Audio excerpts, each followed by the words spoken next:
Guys, today's video is going to be chaos. I knew this wasn't going to be a good idea. This is why it's going to be chaos. This is Loki. This is Ralph. This is Bonnie. These are my 3 dogs. The others are here with me on boarding and daycare because that's how I earn a living, through the Pawsome Retreat boarding and daycare.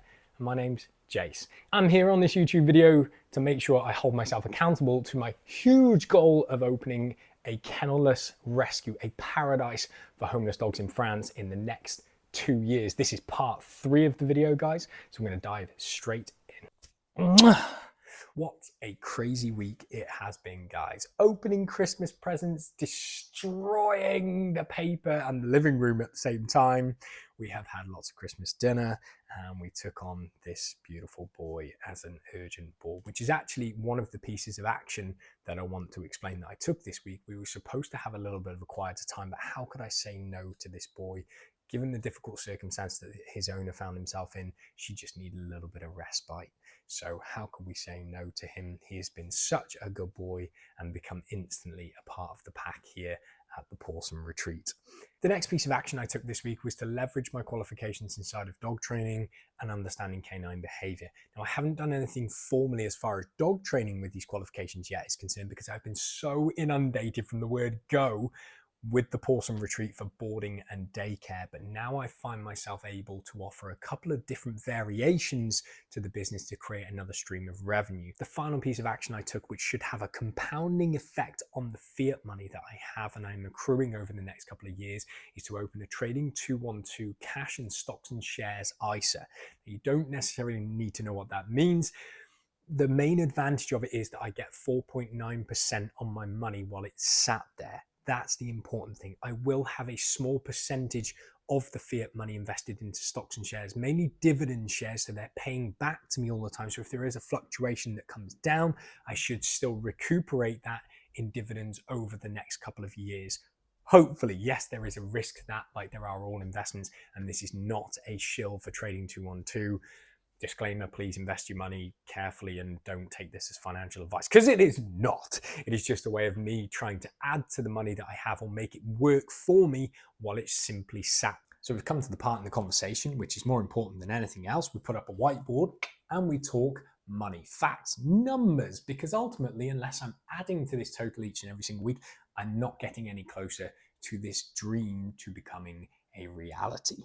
The reason I have put these glasses on is to make me look smarter than I really am, because I made a big mistake at the start of the week. I was looking at the tax and insurance costs for the motorhome because we haven't used it really that much so far. Twice, in fact. Hello, Bob Dog. And it's costing £100 a month to sit on the driveway. So I thought we have no real intention until April of this year to use the motorhome. So there's a saving of £300 to £400 before that point. So I phoned up the insurance company and got charged £150 to cancel it. Oops. Not quite the result I was looking for, but let's move that to one side. Let's dive into this. So on to the first subcategory inside of the financial section, which is fiat money. Fiat I class as anything that is cash or banked money at this moment in time. And I'm pleased to say I have added £400 to that total from unexpected work inside of the Pawsome Retreat, last minute work, so to speak, which has raised the total from £2,165 last week to £2,565 this week. Next subcategory, guys, is Pokemon cards. Yes, pieces of cardboard with illustrations on.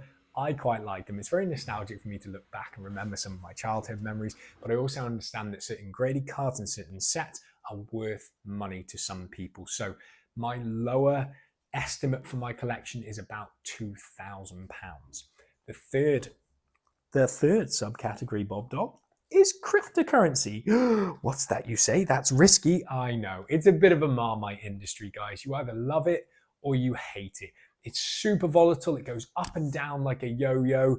I have £24,000 worth of cryptocurrency at this moment in time. The final subcategory is the motorhome itself. Now we're valuing this very low, as if we needed to sell it tomorrow to bring that final bit of cash together for the project, and we value that at £12,000, bringing the total this week from £40,165 up to £40,565.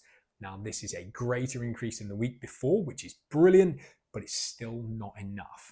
Done the math, and the math ain't mathing, because at this rate, it would take nearly 4.5 years to put the finance together for a similar or equivalent property for £300,000 in France. So I need to go back to the drawing board and think about how I start to leverage my skills, my qualifications, the boarding, the fact I've been self-employed for over 10 years now, and start to either increase my earnings per hour or cumulatively with maybe a form of passive income as well. So look out for that over the next few weeks. Here's back to Loki Poke. I knew this wasn't going to be a good idea. Okay, me and Loki are trying to sign out the video. I'm taking lots of kisses. Rubble's getting in the way. Me and Loki just wanted to say thank you so much for the support on the channel. We appreciate you hitting that like and that subscribe button and following along for this journey. We'll see you next time. Stay awesome.